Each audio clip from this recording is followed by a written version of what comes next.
ቀዳሚ ወዳደረኩት ዘገባ አልፋለሁ። ህወሓት መንግስት ሆነ ብሎ ወደ ጦርነት እንዲገባ እየገፋፋኝ ነው አለ። ህወሓት ፌዴራል መንግስቱ የትግራይን የሰላም ጥሪ ችላ በማለት የጥፋት ፕሮጀክቱን ቀጥሏል በማለት አዲስ ባስተላለፈው መልእክት ከሷል። ህወሓት ፌዴራል መንግስቱ የመንግስት ሰራተኞችን ደሞዝና ነዳጅ በመከልከል የትግራይን ኢኮኖሚ ለማዳከምና ሰብአዊ ቀውስ ለመፍጠር እየሰራና ከሃዲ ካለው ቡድን ጋር በመተባበር ትግራይን የረብሻ ማዕከል ለማድረግ እየሰራ ይገኛል በማለትም ሞክሷል። ሆኖም የጥፋት ኃይሎች እቅድ የትግራይ ህዝብንና ስትራቴጂካዊ አቅሞች በማንቀሳቀስ እንደሚከሽፍ ምንም ጥርጥር እንደሌለው ህወሓት ገልጿል። ህወሓት በትግራይ ህዝብ ላይ የታወጀው የዘር ማጥፋት ዘመቻ በፕሪቶሪያው የግጭት ማቆም ስምምነት በኋላ እንደቀጠለ ይገኛል ብሏል። በዚህም ህወሓት የፌዴራል መንግስቱ ወደ ጦርነት እንዲገባ እየገፋፋኝ ነው ሲልም አሳስቧል። ይህ በእንዲህ እንዳለ አስደንጋጭ መረጃ ተሰማ። ህፃን ልጅ በቆራሌው ማዳበሪያ ውስጥ ጠቅልሎ ለማምለጥ የሞከረ ተጠርጣሪ ተያዘ። ወላጆች እጅግ ጥንቃቄም ልታደርጉ ይገባል። ይህ ድርጊት የተፈጸመው ዛሬ ህዳር 23 ቀን 2018 ዓ.ም 4 ሰዓት ገደማ በደቡብ ኢትዮጵያ ክልል ጋርዱላን ዞን ጌዴሎ ከተማ ያጋጠመ ክስተት ነው ተብሏል። ግለሰቡ ቆራሌው እያለ በየሰፈሩ ሲዞር ከቆየ በኋላ በከተማዋ አርጉባ ቀበሌ ገርሙሃ ከተባለ ሰፈር በምስሉ ላይ እንደምትመለከቱት ህፃን ልጅ በቆራሌው ማዳበሪያ ውስጥ ጠቅልሎ ለማምለጥ ሲሞክር በህብረተሰቡ ጠቆማ በፖሊስ በቁጥጥር ስር መዋሉን የደረሰን መረጃም ያሳያል። ወላጆች ልጆቻቸውን እንዲጠብቁና አጠራጣሪ ነገር በሰፈራቸው ሲያዩ ለፖሊስ እንዲጠቁሙም መልእክትም ተላልፏል። ጉዳዩ ቀላል አይደለም። ህግ አስከባሪ መንግስት የለምና ራሳችሁን ጠብቁ። ይህ በእንዲህ እንዳለ ወልዲያ ከተማ ውስጥ የሚገኙ በርካታ የአብነት ተማሪዎች ከቤተ ክርስቲያን ቅጥር ግቢ ውስጥ ታፍነው መወሰዳቸው ታወቀ።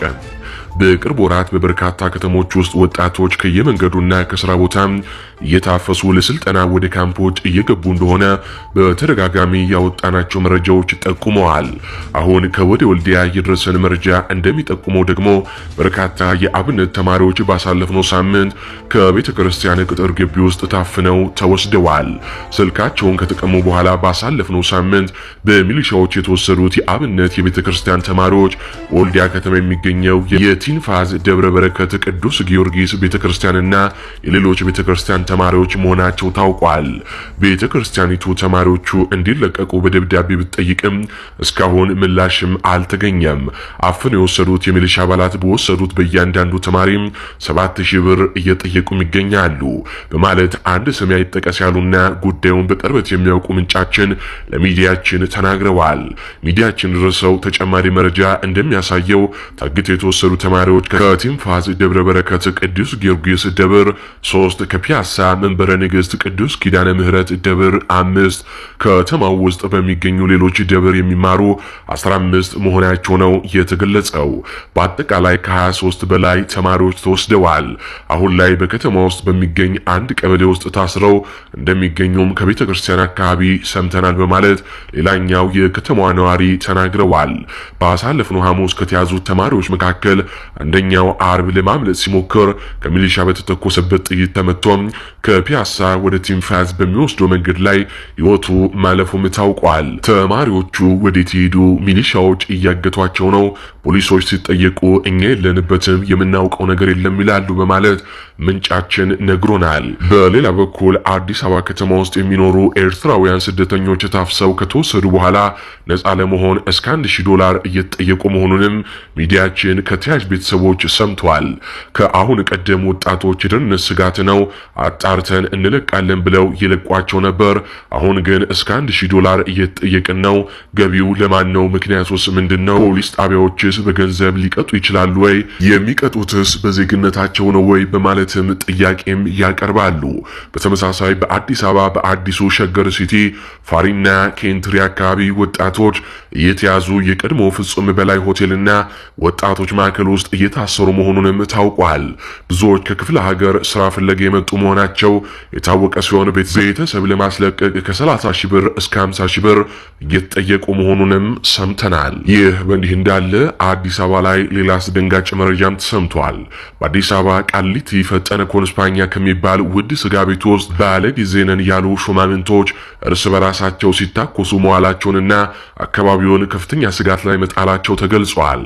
በዛሬው ዕለት ህዳር 23 ቀን ከቀኑ 9 ሰዓት አካባቢ በበርካታ ቪኤት መኪና ፈጠነ ኮንስፓኛ የተሰበሰቡት የአገዛዙ ሹማምንቶች ድንገት ምንነቱ ባልታወቀ ሁኔታ ተኩስ ከፍተው ቤቱን እንዳልነበረ ከማድረጋቸው ባሻገር ከግሮሰሪ ውጪም ተኩስ ለረጅም ደቂቃ ማድረጋቸው ተነግሯል። ከዚህ ቀደም በተመሳሳይ ባለ ጊዜ ነኝ ያሉ የኦሮሞ ሙዚቀኞች በኮንዶሚኒየም እንዲሁም በክለቦች ውስጥ የተኩስ ልውውጥ አድርገው ህብረተሰቡን ከፍተኛ ስጋት ውስጥ ቢከቱም ከመንግስት አካላት የተወሰደባቸው እርምጃ እንዳልነበረ ነው ያረጋገጥ ነው። በዛሬው ዕለት ሲታኮሱ የነበሩ ሹመኞች የአዲስ አበባ የወረዳና የከተማ አስተዳደር ውስጥ ያሉ ባለጊዜዎች ሲሆኑ አንድ ሁለት ባሉ ቁጥር እየደነፉ አስቸግረዋል ነው የተባለው። በዛሬው ዕለት ምክንያቱ ባልታወቀ መልኩ የተታኮሱት እኚህ ሹመኞችም በተኮሱት ተኩስም በሁለት አስተናጋጅ ድሃ ልጆች ላይ ጉዳት አድርሶ ሆስፒታል መግባታቸውም ተገልጿል። ጠቅላይ ሚኒስትሩ ሳይቀር ከዚህ በፊት እንደገለጹት የመንግስቱ ሹማምንቶች ከቢሮ ይልቅ ሉካንዳ ቤቶችን፣ ቪኤት እና ቅንጡ መኪኖችን ድርድረው የሚውሉበት ጊዜም ይበልጣል። ከቀበሌ ጀምሮ እስከ ፌዴራል ያሉ ሹመኞች ውሏቸው ቁርጥ ቤትና መጠጥ ቤት መሆኑን የሚገልጹት ምንጮቻችን ቁርስ በልቶ ምሳውን መድገም የሚጠራጠር ራት ከበዓል ሰሞን ውጪ የማይታሰብበት ህብረተሰብ ክፍል ውስጥ እየተኖረ ሹማምንቶቹ ግን በየቀኑ የ50 ሺና የ100 ሺህ መጠጥ እያስወረዱ የሚጠጡባት ቁርስ፣ ምሳ፣ ራታቸውን ቁርጥ ቤት የሆነባት ሀገር ተፈጥራለች ሲሉም ተናግረዋል። ህብረተሰቡም ባለስልጣኖቹ ቁርጥ እየቆረጡ ሲወጡም ምራቁን ከመዋጥ ውጪ እንደ ኔፓል ህዝብ ይህንን እያየው አልታገስም ብሎ ለመብቱ መታገሉን ከረሳውም ሰንብቷል። አሁን በቀጥታ ከአማራ ክልል ወዳገኟቸው ሰበር የጦር ግንባር መረጃዎች አልፋለሁ። የምኒልክ እዝ አህዶች በጥምረት ዳውንት እና ፀሐይ መውጫ ላይ ታላቅ ድል ተጎናጸፉ። የምኒልክ እዝ አህዶች በጥምረት ዳውንት እና ፀሐይ መውጫ ላይ በዛሬው ዕለት ህዳር 23 ቀን 2018 ዓ.ም ማለዳ 3 ሰዓት ጀምሮ እስከ ቀኑ 6 ሰዓት ከፋሽስቱ ብልጽግና አገዛዝ ዙፋን ጠባቂ ሰራዊት ጋር በመፋለም ታላቅ ድል አስመዝግበዋል።